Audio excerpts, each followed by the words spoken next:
ways of how we can deepen our resilience is responding back to the Commission proposal with regard to reviewing the framework for crisis management and deposit insurance schemes, targeting in particular the small and medium-sized banks within the European Union.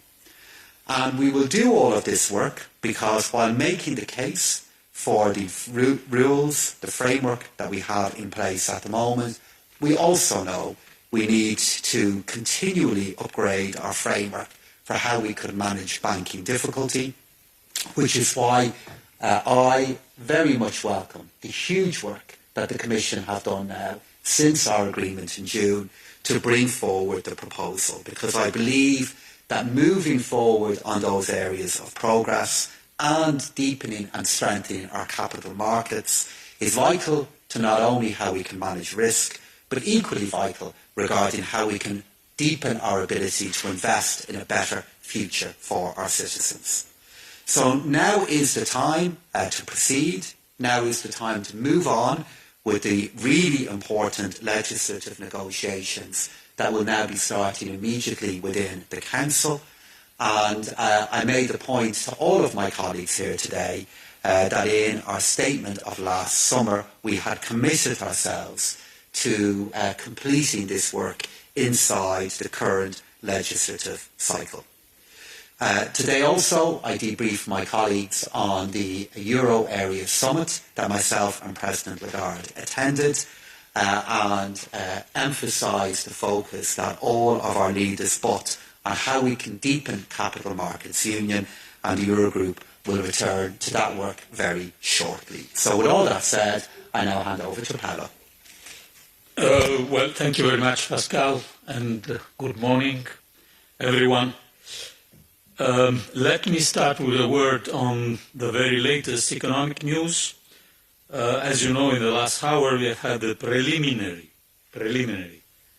flash GDP data for the first quarter of this year, and the figures are somewhat better than expected, at least by our forecast. The euro area economy appears to have grown by 0.1% compared to the fourth quarter of last year, and the EU as a whole expanding by 0.3%. So in our previous forecast, we had projected stagnation in first quarter for both areas. Among the largest EU economies, better than expected results are especially there for Italy and Spain at 0.5%. So this is encouraging news, which shows the European economies that continues to show resilience against a challenging global backdrop. Declining energy prices have been bringing down headline inflation, which fell to 6.9 in the euro area in March, the lowest in a year, though, as we know, core inflation is taking longer to turn the corner. Labour markets remain strong and unemployment is at record low, unemployment at record high. Nevertheless, we must continue to work to make our financial system even more resilient. Sorry, I am in the wrong page. We also have to work to make our financial economic more resilient, but public finances have been improving.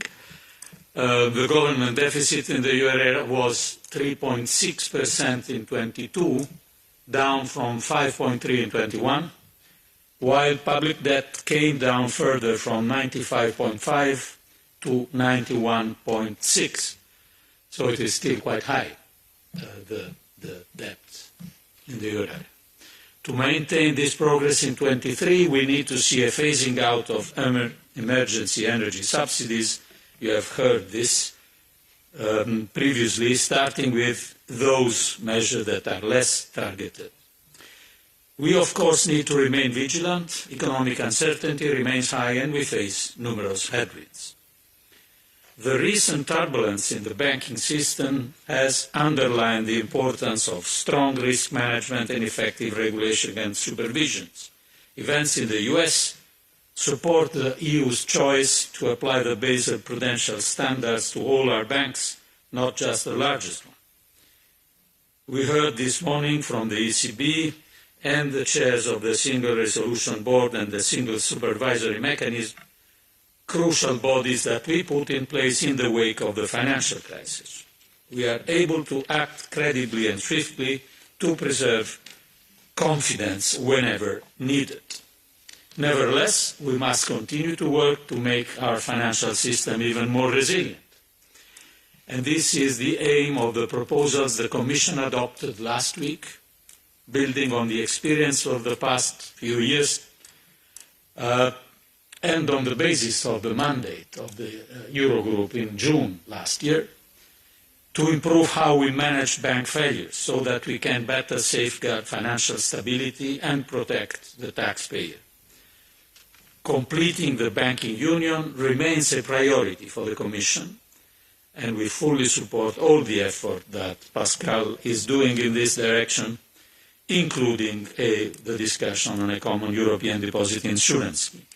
Let me conclude with a word on a topic that was not formally in our agenda this morning, our economic governance reform proposals. These proposals, as you know, are the outcome of extensive consultation. In our view, they are well balanced. They can provide our Union with a more effective and credible set of fiscal rules to deliver both sound public finances and stronger growth through investments and reform.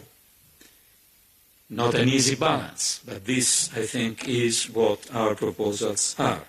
I am confident that they are the basis for bridging differences and building a broad consensus. And this is what we will now work hard to achieve, because time is pressing. Thank you.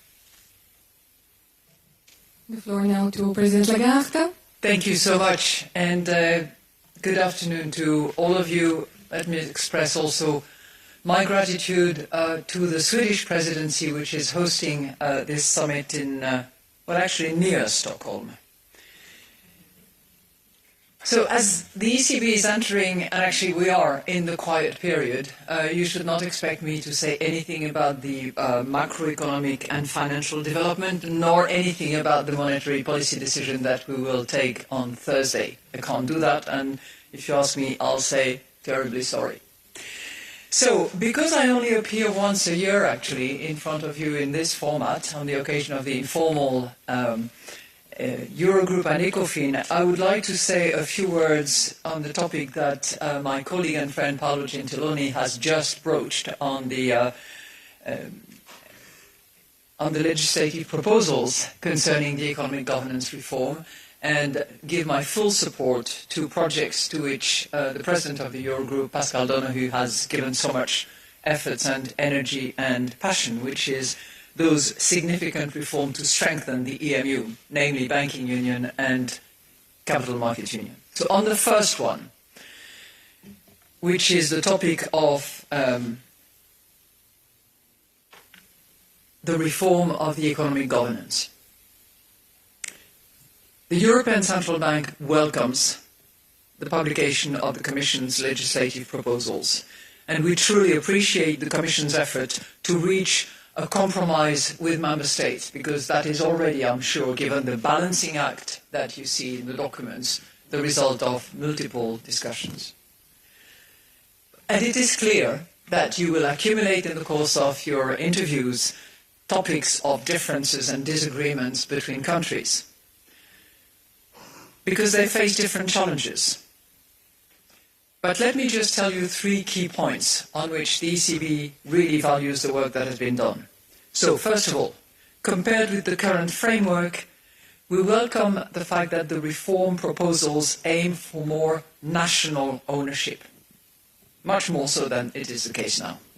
Number 2, there is a stronger focus on high debt levels and a medium-term perspective that also aims to set incentives for investment and reform.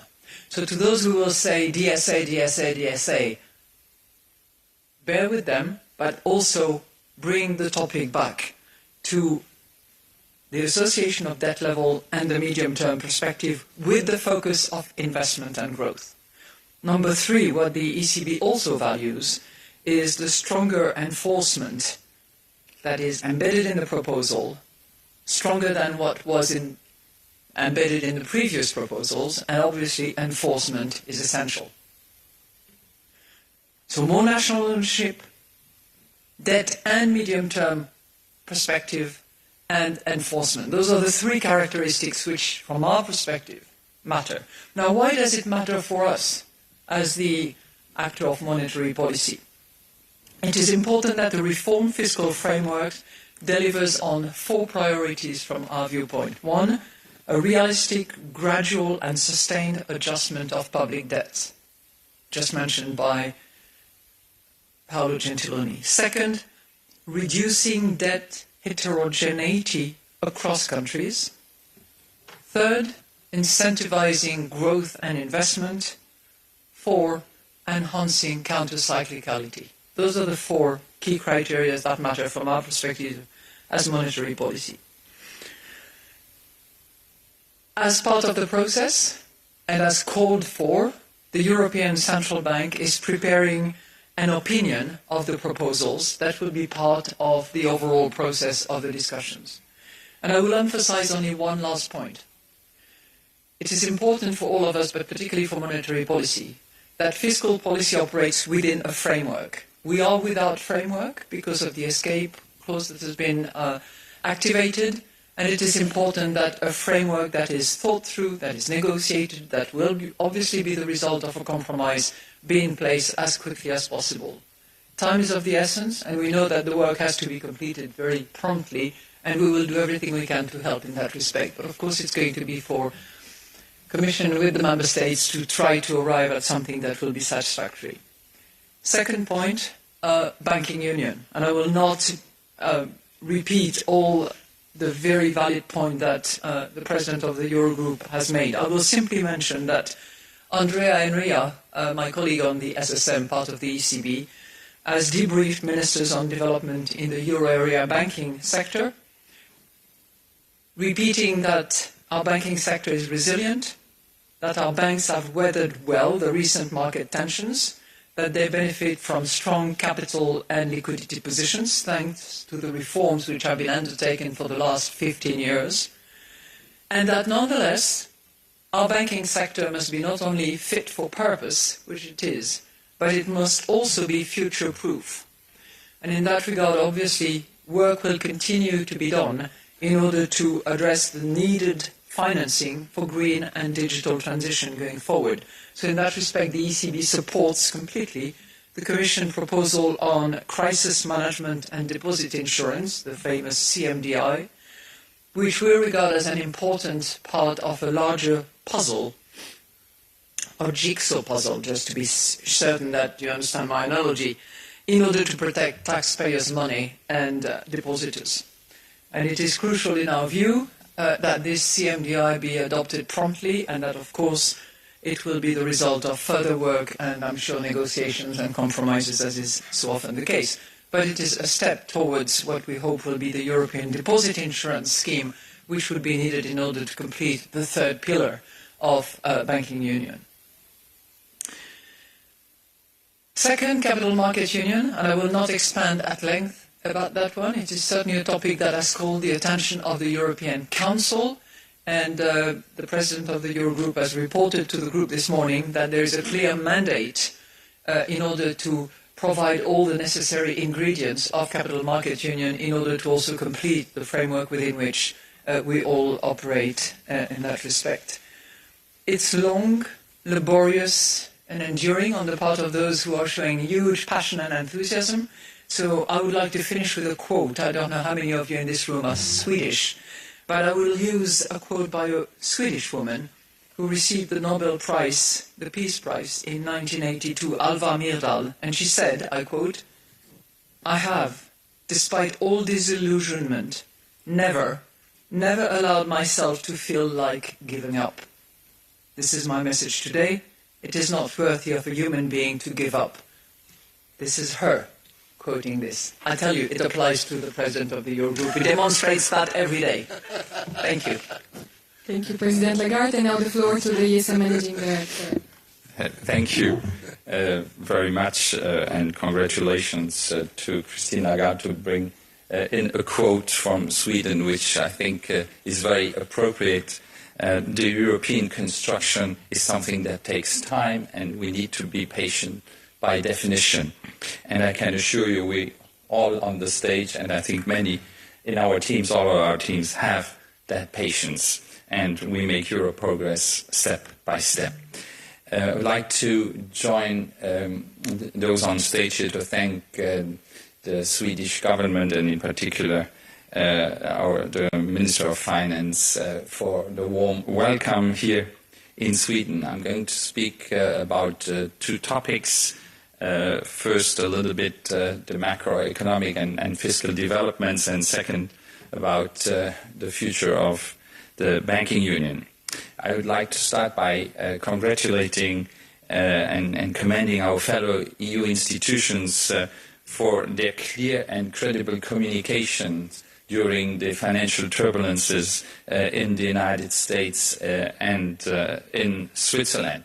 The communication was all the more efficient because it was not only an exercise about communication, it was also highlighting the fact that Europe today is much more robust than in the past. And that is why the financial actors in Europe have weathered this crisis very well and were not affected. So we benefit from more robust regulations, a more complete architecture, and a supervision that is very effective. Our banks are more resilient, they have better capital than in the past, and especially they're much better equipped in terms of liquidity. That doesn't mean that we should be complacent, and I intervene to highlight a few risks that exist there, and one of which is related also to the risk of contagiousness or contagion, and that is the fact that obviously with social media today, when there are risks or withdrawals of deposits, it goes much faster than in the past. So in this context and in this aftermath of turbulences, obviously the focus on banking union becomes stronger again. I have highlighted in my intervention that in this context it is extremely important that the ESM backstop becomes operational as soon as possible. It was a topic that was alluded to by quite a few speakers. An effective and credible common backstop significantly enforces the confidence of investors and of citizens, and is key to the robustness of our EU-wide safety net.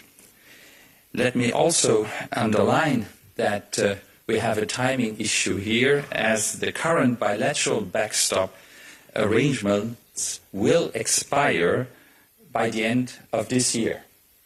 So it is key that we have an entry into force of the amended ESM treaty with this backstop before the end of the year. So it is a timing issue, and the timing issue is important particularly for the ESM, but time is of the essence also, and I would just allow myself to say one sentence about the new economic governance framework that was presented by the Commission this week.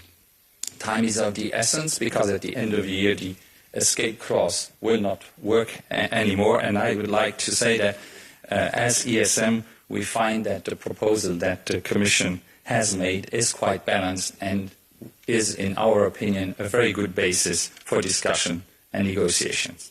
Thank you, and we open the floor for questions. There is a microphone that will be going around, so we can take the first one. Hi, Swedish television here. I have a question for Madame Lagarde, but maybe all of you could comment it shortly. Sweden has still their own currency, a pretty weak one, and you're here, but we are not part of the Eurogroup. What's your comment on that, and is it time for us to join now? You know, the Euro area is a big family. It includes 20 members. The latest to join as of January 1st was Croatia. There are other countries that are lined up for joining. It's a big family, and we try to keep each other from multiple hardship and danger. So I think on balance it's a very positive experience that member states have had. It's really a decision for the Swedish people, but we're waiting open arms. Would it be good for Sweden to join? For the Swedish economy? That is for the Swedish people to decide, not for me. All I can tell you is that for those who have joined, it has been a net plus. Would it be good for the Eurogroup if Sweden joined? The many are the happier, as the saying goes. Thank you. I'll comment on the Eurogroup point there, just to emphasise what President Lagarde said there a moment ago. Of course, it's a decision for the Swedish people, Parliament and government to make, but this is a currency that by growing has become stronger, and by having more members within us, we have deepened our resilience, and those countries who are in it, I know have found it a great source of safety in a world that we can see changing very quickly at the moment. But it is first and foremost a decision for the Swedish people, and we of course always welcome the Swedish government to our meetings on topics that are Euro focused but can have effects on the Swedish economy. Thank you. May I maybe just chip in that by being member of the euro area, you also benefit from the protection of the European Stability Mechanism. Good afternoon, Thomas Gallotti in Kronos, Italy. It's just a question for Madame Lagarde, if I may. I mean, Italy hasn't ratified yet the reform of the ESM. Do you think that it would be good that Italy ratifies the reform? Thank you.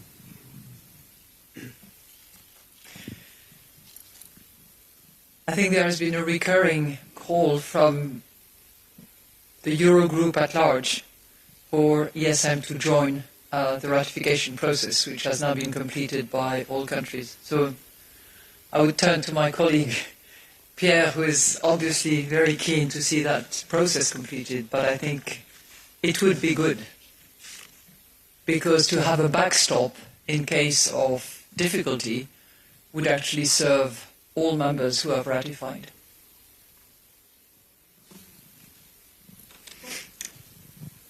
So I'm just going to add to that because this is a topic that's been discussed at great length with the Eurogroup. Firstly, we recognise that this is a topic of great importance within the Italian Parliament, and a topic that, of course, is very important to the Italian government, and they're devoting much time to it. We understand that.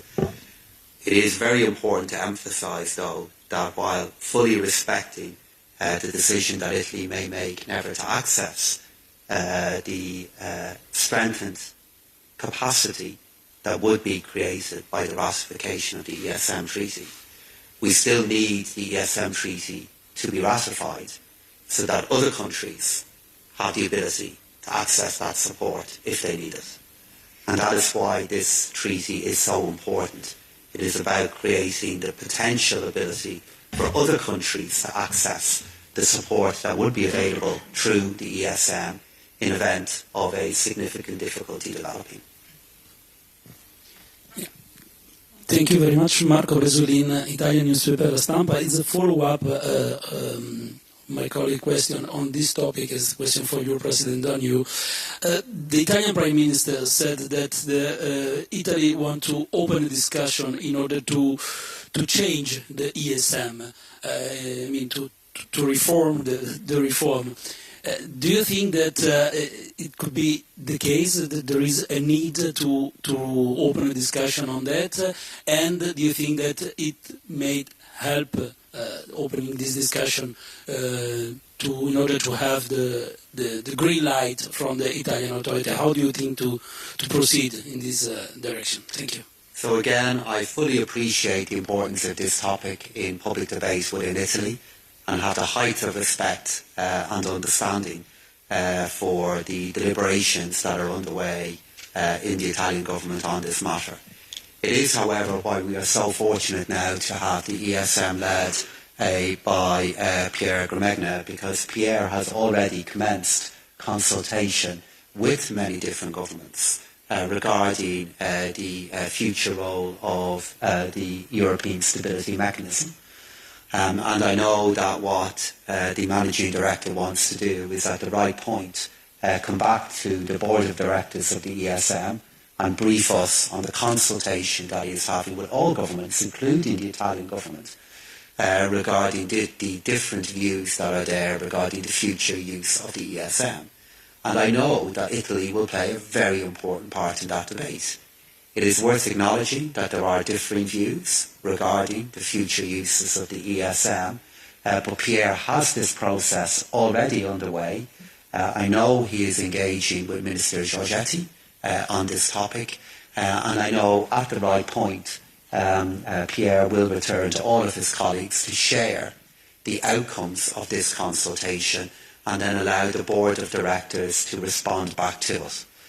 I do, however, need to emphasise that as we look to a debate or discussion regarding whether the ESM has other future uses, it's why it's so important that we do implement the agreement that we have that is there regarding the future of the ESM.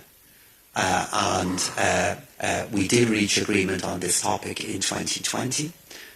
Really important agreements were reached regarding how the ESM could be reformed, and while fully respecting that any country may decide that they do not want to access the support the ESM may provide if we are dealing with a banking difficulty, it's still really important that other countries have the option to do it.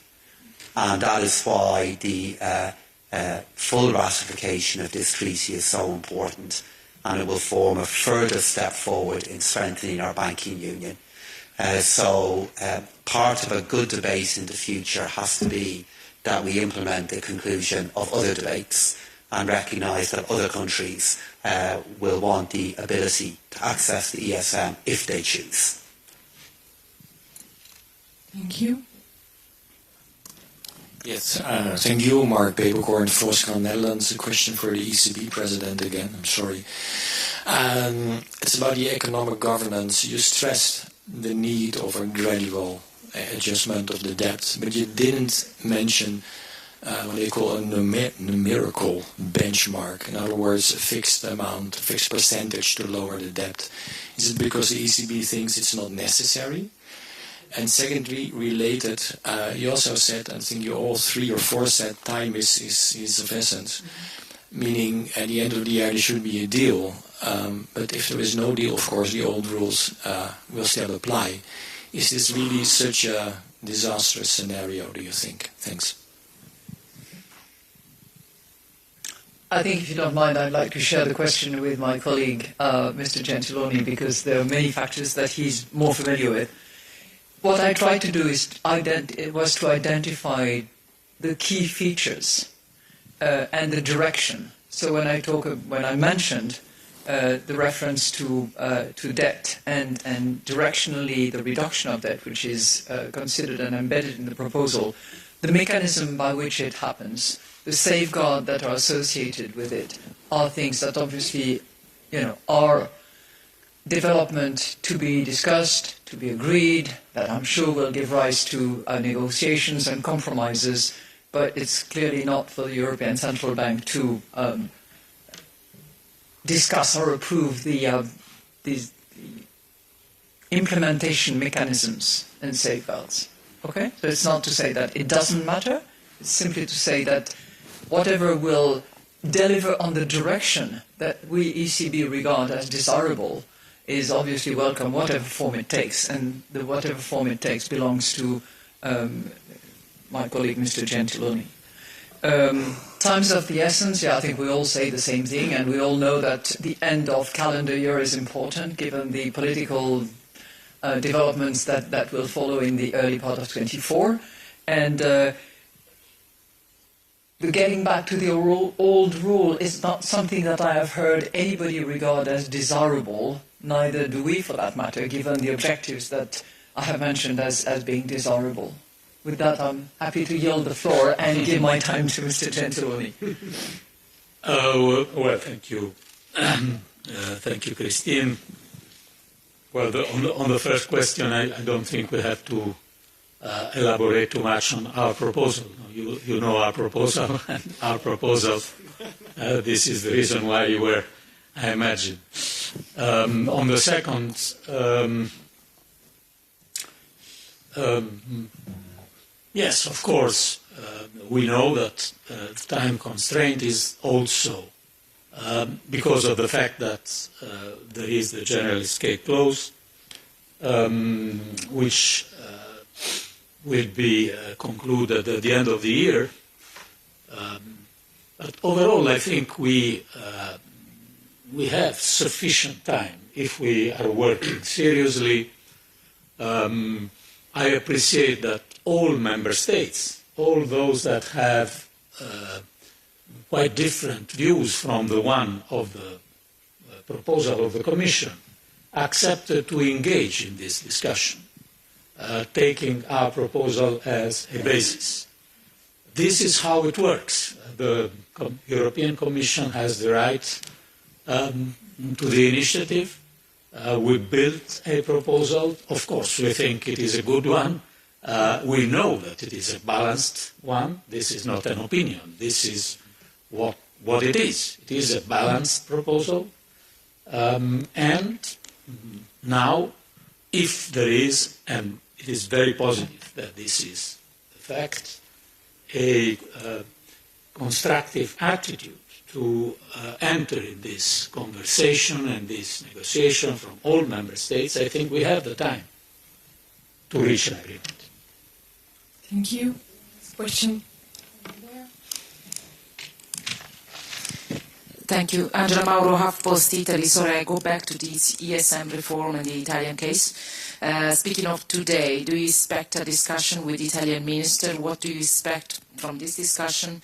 And by the way, as he is late, are there any thoughts on his delay? Thanks. So myself and Minister Giorgetti speak very, very regularly, and I understand he's dealing with with the kind of issues that every finance minister deals with regarding budgets, and I know he'll be joining us later in the day. And across the rest of this informal meeting and in the meetings to come, the Minister and I will continue to work together and engage with each other. I want to emphasise again the recognition that I have regarding that this is a sensitive matter, the strength of the relationship between Minister Giorgetti and the rest of the Eurogroup, and the desire that is there from all of us to get to a place that other countries are in inability to avail of this support if they choose to access it. And we've been reminded so many times in the last number of weeks that the credibility of how institutions can deal with banking difficulties plays a vital role in their containment and resolution. And our work with regard to the ESM treaty and now the work that we are intensifying regarding the CDMI proposal is all about how we deepen that credibility and protect the taxpayers and people of Europe from the costs of financial difficulty. So we'll be speaking to Giancarlo in the next few days and beyond that on all of the work that we're doing together. And so will I, and I will reach out to Italy as I've done since the very first day I started. I have already had a meeting in Italy in January, and I will do follow-up in the weeks to come, and I'm also in constant contact with Minister Giorgetti. So, we are fully motivated and reaching out to Italy to make sure that we can better explain the purpose of this backstop, which is really key in the light and in the aftermath of the financial turbulences that we have seen. Maybe just to say it differently, because the word backstop, obviously in English maybe is very clear, but basically what it means is that we double the firepower that we have at hand to protect us from financial turbulences. Thank you. And with this, we close the press conference. We have quite a dense schedule, as you are aware, so I think we need to move on. But thank you very much for coming, and have a lovely lunch. Thank you very much. Thank you. Thank you.